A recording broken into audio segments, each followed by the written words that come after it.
Hello ಮಕ್ಕಳೇ, ಪರೀಕ್ಷೆ ಚಾನೆಲ್ಗೆ ಸ್ವಾಗತ. ನಾನು ನಿಮ್ಮ ಇಂಗ್ಲಿಷ್ ಸೆಕೆಂಡ್ ಲ್ಯಾಂಗ್ವೇಜ್ ಶಿಕ್ಷಕಿ ಪದ್ಮಶ್ರೀ ಮುರಳಿ. ನಿಮ್ಮ ಗ್ರಾಮರ್ ಟಾಪಿಕ್ ಅಲ್ಲಿ ಒಂದು ಸಿಲಿಬಿಫಿಕೇಶನ್ ಅಂತ ಒಂದಿದೆ. ಆಯ್ತಾ? ಐಡೆಂಟಿಫೈ ದ ನಂಬರ್ ಅಂದ್ರೆ ಒನ್ ಸಿಲಿಬಲ್ ಇರುವಂತ ಪದನ ಐಡೆಂಟಿಫೈ ಮಾಡಿ ಅಂತ ಕೂಡ ನಿಮ್ಮ ಎಕ್ಸಾಮ್ ಅಲ್ಲಿ ಕೇಳ್ತಾರೆ. ಯೂಶಲಿ ಅದೇ ಪ್ರಶ್ನೆ ಬಂದಿರೋದು, ಅರ್ಥ ಆಯ್ತಾ? ಸೊ ನೀವು ಅದನ್ನ ತಲೆಯಲ್ಲಿ ಇಟ್ಕೊಬೇಕು. ಅಂಡ್ ಇದನ್ನ ಹೇಗೆ ಮಾಡೋದು ಅಂತ ನಾನು ಇವತ್ತು ಈ ಒಂದು ಕ್ಲಾಸಲ್ಲಿ ಹೇಳ್ಕೊಡ್ತಿದ್ದೀನಿ. ಸೊ ನಿಮಗೆ ಎಕ್ಸೈಟ್ಮೆಂಟ್ ಇದ್ರೆ ಒಂದು ದೊಡ್ಡ ಥಂಬ್ಸ್ ಅಪ್ನ ಹಾಕಿ ನನ್ನ ಒಂದು ವಿಡಿಯೋನ ಕೆಳಗೆ ಹಾಕಿದ ತಕ್ಷಣ ನಾನು ಪ್ರೊಸೀಡ್ ಮಾಡ್ತೀನಿ, ಅರ್ಥ ಆಯ್ತಾ?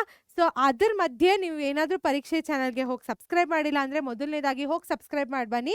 Because more than 20,000 students are watching our channel ಮಕ್ಕಳೇ. ಬಟ್ ಇನ್ನು ನಮ್ಮ ಒಂದು ಚಾನಲ್ಗೆ ಸಬ್ಸ್ಕ್ರೈಬ್ ಮಾಡಿಲ್ಲ, ಮೋಸ ಅಲ್ವಾ ಇದು? ಸೊ ನೀವು ಅಕಸ್ಮಾತ್ ಆ ಒಂದು ಮಗು ಆಗಿದ್ರೆ ಹೋಗಿ ಸಬ್ಸ್ಕ್ರೈಬ್ ಮಾಡಿ ಬನ್ನಿ. ಆ್ಯಂಡ್ ನೀವು ಆಗಲೇ ಸಬ್ಸ್ಕ್ರೈಬ್ ಮಾಡಿದ್ದೀರಾ ಅಂದರೆ ನಿಮಗೆ ಒಂದು ಶಬ್ಬಾಷ್ ಅಂತ ಹೇಳ್ಕೊಳ್ಳಿ. Because I am super proud of you, ಆಯಿತಾ? ಸೊ ನಿಮ್ಮ ಎಕ್ಸಾಮಲ್ಲಿ ಗ್ರಾಮರ್ ತುಂಬ ಮುಖ್ಯ ಮ್ಯಾಮ್. ಗ್ರಾಮರ್ ತಲೆಗೆ ಹತ್ತಲ್ಲ, ಏನು ಮಾಡಲಿ? ಸೊ ನಾನು ಯಾವಾಗಲೂ ಮಕ್ಕಳಿಗೆ ಏನು ಹೇಳೋದು ಅಂದರೆ, grammar is all about rules, ಅರ್ಥ ಆಯ್ತಾ? ಸೊ ನೀವು ಮ್ಯಾಥ್ಸ್ ಏನಿದೆ, ಮ್ಯಾಥ್ಸಲ್ಲೂ ರೂಲ್ಸ್ ತಾನೇ ಇರೋದು. ಅದೇ ರೀತಿಯಾಗಿ ಗ್ರಾಮರಲ್ಲಿ ಕೂಡ ರೂಲ್ಸ್ ಇರುತ್ತೆ. ನೀವು ಆ ರೂಲ್ಸ್ನ ಅರ್ಥ ಮಾಡ್ಕೊಂಡ್ರೆ ಯಾವುದೇ ಒಂದು ಪ್ರಶ್ನೆನ ಈಸಿಯಾಗಿ ಕ್ರ್ಯಾಕ್ ಮಾಡ್ಬೋದು. ಸೊ ಇವಾಗ ಸಿಲಿಬಿಫಿಕೇಷನಲ್ಲಿ ಏನಿದೆ, ಅದರಲ್ಲಿರುವಂತಹ ಒಂದು ಸಿಲಿಬಲ್ನ ಹೇಗೆ ಐಡೆಂಟಿಫೈ ಮಾಡೋದು, ಅದಂದರೆ ಏನು ಅಂತ ಅಲ್ಲ, ನಾನು ಇವಾಗ ಹೇಳ್ಕೊಡ್ತೀನಿ ನಿಮಗೆ. ಸೊ ಅದಕ್ಕಿಂತ ಮೊದಲು ಹೋಗಿ ಕಾಮೆಂಟ್ ಮಾಡಿ ಸಬ್ಸ್ಕ್ರೈಬ್ ಮಾಡಿದಿರೋ ಇಲ್ವೋ ಅಂತ. ಆ್ಯಂಡ್ ಇವಾಗಲೇ ನಾವು ಕ್ಲಾಸ್ನ ಸ್ಟಾರ್ಟ್ ಮಾಡೋಣ. ನಾನು ಇನ್ನೊಂದೇನು ಹೇಳಬೇಕು ಅಂತ ಇದ್ದೀನಿ ಅಂದರೆ, ನಿಮ್ಮ ಗ್ರಾಮರ್ ಅಂದಿದ ತಕ್ಷಣ ತಲೆ ಕೆಡಿಸ್ಕೊಂಡು ನನಗೆ ಏನೂ ಹತ್ತಲ್ಲ, ನಾನು ಏನೂ ಓದಲ್ಲ ಅಂತ ಕೂತ್ಕೊಂಡ್ಬಿಡ್ಬೇಡಿ. ಬಿಕಾಸ್ ಆ ಥರ ಕೂತಿದ ತಕ್ಷಣ ಏನಾಗುತ್ತೆ, ನಿಮಗೆ ಏನೂ ತಲೆಗೆ ಹತ್ತಲ್ಲ, ಓಕೆನಾ? ಸೊ ನೀವು ಪ್ರಾಕ್ಟೀಸ್ ಮಾಡೋದು ಬಹಳ ಮುಖ್ಯ. ಸೊ ಮೊದಲನೇದಾಗಿ ಒಂದು ಪ್ರಶ್ನೆನ ನೋಡೋಣ.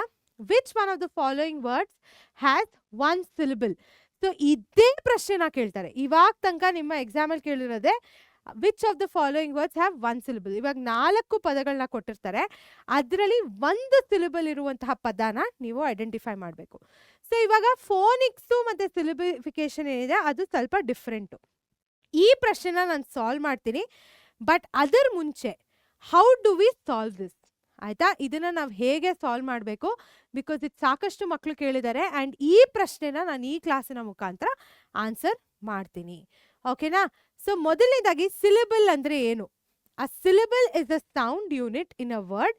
It consist of vowel sound which may or may not have a consonant sound attached, ಆಯಿತಾ? ಸೊ ಒಂದು ಪದಗಳಲ್ಲಿ ಪ್ರತಿ ಒಂದು ಆಲ್ಫಿಬೇಟ್ ಏನಿರುತ್ತೆ ಅದಕ್ಕೆ ಒಂದು ಶಬ್ದ ಅಥವಾ ಒಂದು ಸೌಂಡ್ ಇರುತ್ತೆ, ಕರೆಕ್ಟ್ ಅಲ್ವಾ? ಆ್ಯಂಟಲ್ಲಿ ಅ ಟ ಆ್ಯಂಟ್ ಮೂರಕ್ಕೂ ಒಂದು ಶಬ್ದ ಇರುತ್ತೆ. ಆದರೆ ನಾನು ಇವಾಗ ಮಾಡಿರೋದೇನು, ಫೋನಿಕ್ಸ್ ಯೂಸ್ ಮಾಡ್ಕೊಂಡು ಅದನ್ನು ಡಿವೈಡ್ ಮಾಡಿ ಹೇಳಿದ್ದೀನಿ. ಬಟ್ ಸಿಲಿಬಲ್ ಏನಿರುತ್ತೆ, ಆ ಒಂದು ಸಿಲಿಬಲ್ಲು ಆ್ಯಕ್ಚುಲಿ ನಿಮ್ಮ ವವಲ್ ಸೌಂಡೇ, ಅರ್ಥ ಆಯ್ತಾ? ಸೊ ಎವ್ರಿ ಪದದಲ್ಲಿ ಒಂದು ವವಲ್ ಸೌಂಡ್ ಇರುತ್ತೆ, ಅದರ ಮುಖಾಂತರನೇ ನೀವು ಎಷ್ಟು ಸಿಲಿಬಲ್ ಇರಬೇಕು ಅಂತ ನೀವು ಹೇಳ್ಬೋದು. ಸೊ ಇವಾಗ ಒಂದು ವವಲ್ನ ನೋಡ್ಬಿಟ್ಟು ಒಂದು ಪದನ ನೋಡ್ತೀರಾ, ಅದರಲ್ಲಿ 4 ವವಲ್ ಇದ್ರೆ 4 ಸಿಲಿಬಲ್ ಅಂತ ನಾವು ಹೇಳೋಕ್ಕಾಗಲ್ಲ. ಏನು ಮುಖ್ಯ ಅಂದರೆ ಮಕ್ಕಳೇ, the focus is on the sound. ಶಬ್ದದ ಮೇಲೆ ನಾವು ಗಮನವನ್ನು ನೀಡಬೇಕು ಆ್ಯಂಡ್ ನಾಟ್ ದ ಲೆಟರ್, ಅರ್ಥ ಆಯ್ತಾ? Are the spelling. ಸೊ ಇವಾಗ ನೋಡಿ, ನಾನು ಫೋಕಸ್ ಅಂತ ನೋಡಿದೆ, ಓ ಇದೆ ಯು ಇದೆ 2 ಸಿಲಿಬಲ್ ಅಂತ ನಾನು ಹೇಳೋಕ್ಕಾಗಲ್ಲ, ಅರ್ಥ ಆಯ್ತಾ? ಸೊ ಶಬ್ದವನ್ನು ನೋಡಿಕೊಂಡು ನೀವು ಡಿವೈಡ್ ಮಾಡಬೇಕಾಗತ್ತೆ, ಅರ್ಥ ಆಯ್ತಾ? ಸೊ ಇವಾಗ identifying the syllable in a word is called a syllabification. ಹೇಗೆ ನಾವು ಈ ಒಂದು ಪದವನ್ನು ಐಡೆಂಟಿಫೈ ಮಾಡ್ತೀವಲ್ಲ ಅದಕ್ಕೆ ನಾವು ಸಿಲಿಬಿಫಿಕೇಶನ್ ಅಂತ ಹೇಳ್ತೀವಿ. ಆ್ಯಂಡ್ ಇದನ್ನು ನಾವು ವವಲ್ ಸೌಂಡ್ ಜೊತೆನೆ ಡಿವೈಡ್ ಮಾಡೋಕ್ಕಾಗೋದು ಅಥವಾ ಐಡೆಂಟಿಫೈ ಮಾಡೋಕ್ಕಾಗೋದು. ಇವಾಗ ನೋಡೋಣ ಒಂದಿಷ್ಟು ಎಕ್ಸಾಂಪಲ್ನ, okay? I has one vowel sound, correct ಅಲ್ಲ? ಐ ಆಯ್ತಾ? ಸೊ ಇದಕ್ಕಿರೋದು ಐ ಅಂದ್ರೆ ಏನು? I am going to school.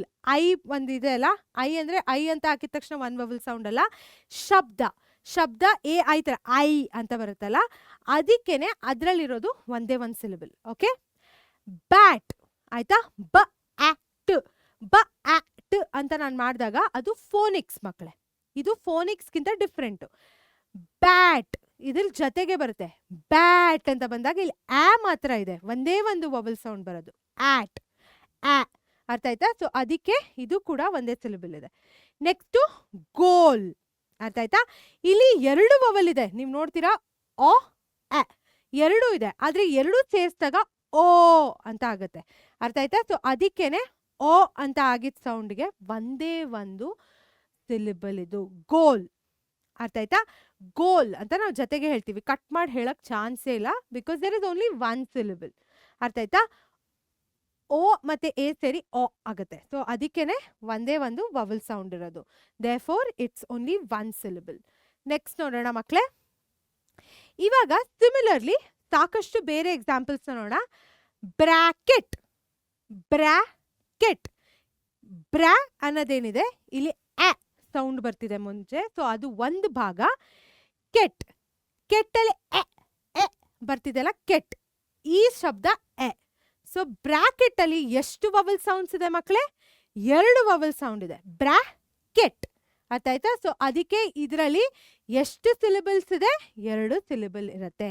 And ಇದನ್ನ ನೀವು ಬ್ರಾಕೆಟ್ ಅಂತ ಈ ತರ ಬರಿಬೋದು. ಒಂದ್ ನಿಮಿಷ ಪೆನ್ನಲ್ಲಿ ಬರ್ದು ತೋರಿಸ್ತೀನಿ ನೋಡಿ.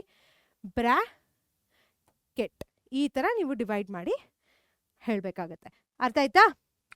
ಮೋಡಲ್, ನಾನು ಹೇಳೋವಾಗ್ಲೇ ಹೇಳ್ದೆ ಮೋ ಓ, ಮೋ ಓ. ಆಯ್ತಾ? ಡಲ್ ಅ, ಓ ಮತ್ತೆ ಎ ಎರಡೂ ಇರೋದ್ರಿಂದ 2 ಸಿಲಿಬಲ್ ಇಲ್ಲಿರುತ್ತೆ. ಅರ್ಥ ಆಯ್ತಾ? So it has 2 vowel sounds, therefore there are 2 syllables. ಅರ್ಥ ಆಯ್ತಾ?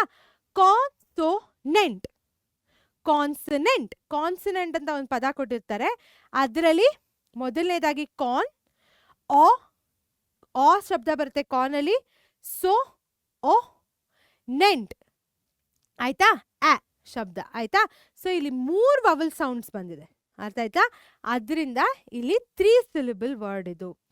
ಎಕ್ಸ್ಪೆರಿಮೆಂಟ್, ಎಕ್ಸ್ ಎ, ಅದರಿಂದ ಮೊದಲನೇದಾಗಿ ಎಕ್ಸ್, ಪರ್ ಎ ಸೌಂಡ್ ಬರ್ತಿದೆ, ಪರ್, ರಿ ಮೆಂಟ್. ಓಕೆ, ಇಲ್ಲಿ ಎಕ್ಸ್ ಪೆ ರಿ ಮೆಂಟ್. ಓಕೆನಾ? ಸೊ ಇಲ್ಲಿ 4 ಸಿಲಿಬಲ್ ಇದೆ. ಅಂಡ್ ಈ ತರ ಬರಿಬೋದು. ಎ ಪೆ ಎ ರಿ ಇ ಮೆಂಟ್ ಎ. ಅರ್ಥ ಆಯ್ತಾ? 4 ವವಲ್ ಸೌಂಡ್ ಇರೋದ್ರಿಂದ ಇದರಲ್ಲಿ 4 ಸಿಲಿಬಲ್ ಇದೆ. ನೀವು ಬರೀ ಕಾನ್ಸನೆಂಟ್ಸ್ ನ ಡಿವೈಡ್ ಮಾಡ್ಬಿಟ್ಟು ಇದರಲ್ಲಿ ಈ ತರ ಸಿಲಿಬಲ್ ಇದೆ ಅಂತ ಹೇಳಕ್ಕಾಗಲ್ಲ. ಒಂದು ಸಿಲಿಬಲ್ ಅಲ್ಲಿ ವವಲ್ ಸೌಂಡ್ ಇದ್ದೇ ಇರುತ್ತೆ. ಅರ್ಥ ಆಯ್ತಾ? ಅದ್ರ ಬೇಸಿಸ್ ಮೇಲೆ ನೀವು ಡಿವೈಡ್ ಮಾಡಬೇಕು. ಸೊ ಇವಾಗ ನಾನು ನಿಮ್ಗೊಂದು ಇಂಟ್ರೆಸ್ಟಿಂಗ್ ಆಗಿರೋ ಒಂದು ಟಾಸ್ಕ್ ನಾ ಕೊಡ್ತೀನಿ. ಅದ್ರ ಮುಂಚೆ ಮಕ್ಕಳೇ ಇವಾಗ ವಾಪಸ್ಸು ಈ ಒಂದು ಪ್ರಶ್ನೆಗೆ ಬರೋಣ. ಆಯ್ತಾ? Which one of the following words has 1 ಸಿಲಿಬಲ್? ಆಯ್ತಾ? ಎಕ್ಸ್ಪೆರಿಮೆಂಟ್ ನಾವು ಇವಾಗಲೇ ನೋಡಿದ್ವಿ. ಎಕ್ಸ್ಪೆರಿಮೆಂಟ್ 4 ಸಿಲಿಬಲ್ ಇದೆ. ಕೇರ್ಫುಲ್, ಕ ರೆ ಫುಲ್, ಕೇರ್ಫುಲ್. ಕೇರ್ಫುಲ್ಗೆ ಎಷ್ಟು ಸಿಲಿಬಲ್ ಇದೆ? Careful, careful. ಅರ್ಥ ಆಯ್ತಾ? ಟ್ರೂ, ಟ್ರೂ ಅಲ್ಲಿ ಎಷ್ಟು ಸಿಲಿಬಲ್ ಇದೆ ಮಕ್ಕಳೇ? ಹಾಕಿ ನೋಡೋಣ. ಕೇರ್ಫುಲ್ ಅಲ್ಲಿ ಎಷ್ಟು ಸಿಲಿಬಲ್ ಇದೆ ಅಂತ ನೀವು ಹಾಕಬೇಕು ಕಾಮೆಂಟ್ ಸೆಕ್ಷನ್ ಅಲ್ಲಿ. ನಾ ಹಾಕಿಲ್ಲ. ಟ್ರೂ ಅಲ್ಲಿ ಎಷ್ಟು ಸಿಲಿಬಲ್ ಇದೆ? ಟ್ರೂ, ಟ್ರೂ ಅಲ್ಲಿ ಒಂದೇ ಸಿಲಿಬಲ್ ಇರೋದು. ಅರ್ಥ ಆಯ್ತಾ? ಕ್ಯಾಲಿಗ್ರಾಫಿ, ತಿರ್ಗಾ ಕ್ಯಾಲಿಗ್ರಾಫಿಲಿ 4 ಸಿಲಿಬಲ್ಸ್ ಇದೆ. ಸೊ 1 ಸಿಲಿಬಲ್ ಇರುವಂತಹ ಪದ ಯಾವುದು? ಟ್ರೂ ಅಲ್ಲಿ. ಕೇರ್ಫುಲ್ ಅಲ್ಲಿ ಎಷ್ಟು ಸಿಲಿಬಲ್ ಇದೆ ಅಂತ ನೀವು ಕಾಮೆಂಟ್ ಸೆಕ್ಷನ್ ಅಲ್ಲಿ ಹಾಕಿ ನಂಗೆ ಹೇಳಬೇಕು. ನಾ ಹೇಳಲ್ಲ. Definitely it has more than 1 is something I can tell. Okay, careful. Okay, so ನೀವು ನೋಡಿ ನನಗೆ ಹೇಳಿ.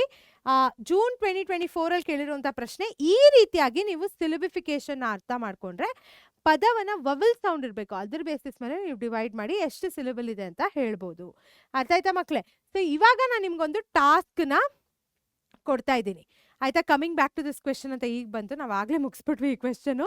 ಸೊ ನಿಮ್ಗೊಂದು ಟಾಸ್ಕ್ ಏನಂದ್ರೆ, ನಿಮ್ಮ ಒಂದು ಹೆಸರನ್ನ ತಗೊಂಡು ಆ ಹೆಸರಲ್ಲಿ ಎಷ್ಟು ಸಿಲಿಬಲ್ ಇದೆ ಅಂತ ನೀವು ಹೇಳಬೇಕು. ಅರ್ಥ ಆಯ್ತಾ? ಡಿವೈಡ್ ಮಾಡಿ ಆ ಥರ ಬರೆದ್ಬಿಟ್ಟು ಕಾಮೆಂಟ್ ಸೆಕ್ಷನಲ್ಲಿ ಹಾಕಿ ಎಷ್ಟು ಸಿಲಿಬಲ್ ಇದೆ ನಿಮ್ಮ ಹೆಸರಲ್ಲಿ ಅಂತ ಕೂಡ ಹಾಕಿ.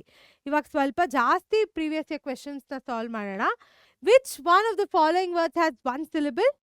ಮೊದಲನೇದಾಗಿ ಸಿ ಟಿ. ಸಿ ಟಿಲಿ ಏನಂದ್ರೆ ವೈ ಸೌಂಡ್ ಇದೆ ಅಲ್ವಾ, ಅದು ಕೂಡ ಒಂದು ವವಲ್ ಸೌಂಡು. ಸೊ 2 ಸಿಲಿಬಲ್ ಇದೆ ಸಿಟಿಲಿ. ಇದರ ಕನ್ಫ್ಯೂಸಿಂಗ್ ಆಗಿರ್ಬೋದು, ನಂಗೂ ಒಂದ್ಸತಿ ಕನ್ಫ್ಯೂಸ್ ಆಗುತ್ತೆ. ಸೊ ಡಿವೈಡ್ ಮಾಡ್ಕೊಂಡು ಕಲೀರಿ. ಅರ್ಥ ಆಯ್ತಾ? Friend, friend. ಅರ್ಥ ಆಯ್ತಾ? ಒಂದೇ ಸಿಲಿಬಲ್ ಇರೋದು. ನಾಲೆಡ್ಜ್ 2 ಸಿಲಿಬಲ್ ಇದೆ. ಕ್ಲಾಸ್ ಮೇಟ್ 2 ಸಿಲಿಬಲ್ ಇದೆ. ಸೊ ಉತ್ತರ ಏನು ಮಕ್ಕಳೇ? The right answer is friend. ಓಕೆನಾ? ಇವಾಗ ಮುಂದಿನ ಒಂದು ಪ್ರಶ್ನೆನ ನೋಡೋಣ. ಓಪನ್, ಓ ಪೆನ್, ಅರ್ಥ ಆಯ್ತಾ? So O is 1 vowel sound, pen ಅಲ್ಲಿ ಎ ಬರುತ್ತೆ, ಅದು 1 vowel sound, 2 2 ಇರುತ್ತೆ. ಐಡಿಯಾ, ಐ ಅಲ್ಲಿ vowel sound, ಡಿಯಾ 2 ಇದೆ. So basically it's a 2 syllable word and you have to identify 1 syllable word ಅಲ್ಲ. ಸ್ಪೀಚ್, ಇ ಇ ಸೌಂಡ್ ಅಲ್ಲಿ ಏನ್ ಬರ್ತಿದೆ? ಸ್ಪೀಚ್. ಸೊ ಸ್ಪೀಚ್ ಅಲ್ಲಿ ಒಂದೇ 1 syllable ಇದೆ, ಡಿಸೈನ್. ಸೊ ಇಲ್ಲಿ ಡಿ ಫಸ್ಟ್ ಬರುತ್ತೆ, ಸೈನ್ ಎರಡನೇದು ಬರುತ್ತೆ. So basically that also has 2 syllables. So the right answer is speech. ಓಕೆನಾ ಮಕ್ಕಳೇ? ಸೊ ಇದ್ರ ಜೊತೆಗೆ ಸಿಲಿಬಿಫಿಕೇಶನ್ ನ ವಿಡಿಯೋನ ಅಂತ್ಯಕ್ಕೆ ಬಂದಿದ್ದೀವಿ. ಸೊ ನಾವು ಇವಾಗ ಏನ್ ಮಾಡ್ತೀವಿ, ನಾನು ಹೇಳ್ದ ಹಾಗೇನೆ ನಿಮ್ಮ ಒಂದು ಎಕ್ಸಾಮ್ಗೆ ಬೇಕಿರುವಂತಹ ಒಂದು ಇಂಟ್ರೆಸ್ಟಿಂಗ್ ಆಕ್ಟಿವಿಟಿ ನಾವು ಮಾಡೋಣ. ನಿಮ್ಮ ಒಂದು ಹೆಸರನ್ನ ತಗೊಳ್ಳಿ, ಅದರಲ್ಲಿ ಎಷ್ಟು ಸಿಲಿಬಲ್ ಇದೆ ಅಂತ ಡಿವೈಡ್ ಮಾಡಿ ಬರೆದ್ಬಿಟ್ಟು ನನಗೆ ಹೇಳಿ, ಅರ್ಥ ಆಯ್ತಾ? ಕಾಮೆಂಟ್ ಸೆಕ್ಷನ್ ಅಲ್ಲಿ ನಾನು ನೋಡಿ ಹೇಳ್ತೀನಿ. ಸೊ ಈ ಒಂದು ಸಿಲಿಬಿಫಿಕೇಶನ್ ಅಥವಾ ಐಡೆಂಟಿಫೈ ದ 1 syllable ವರ್ಡ್ ಅಂತ ಏನಿದೆ, ಅದರಿಂದ ನಿಮಗೆ 1 ಮಾರ್ಕ್ ಪ್ರಶ್ನೆ ಬರುತ್ತೆ. ಸೊ ಇದನ್ನ ಕಲ್ತ್ಕೊಳ್ಳೋದು ಇಂಪಾರ್ಟೆಂಟು. ಇದರ ಜೊತೆಗೆ ಸಬ್ಸ್ಕ್ರೈಬ್ ಮಾಡೋದನ್ನ ಮರಿಬೇಡಿ. ಈ ಕ್ಲಾಸ್ ಇಷ್ಟ ಆಯ್ತು ಅಂದ್ರೆ ಥಮ್ಸ್ ಅಪ್ ನ ಕೊಡಿ. ಮತ್ತೆ ಭೇಟಿ ಆಗೋಣ ಇನ್ನೊಂದು ಲೆಸನ್ ಜೊತೆಗೆ.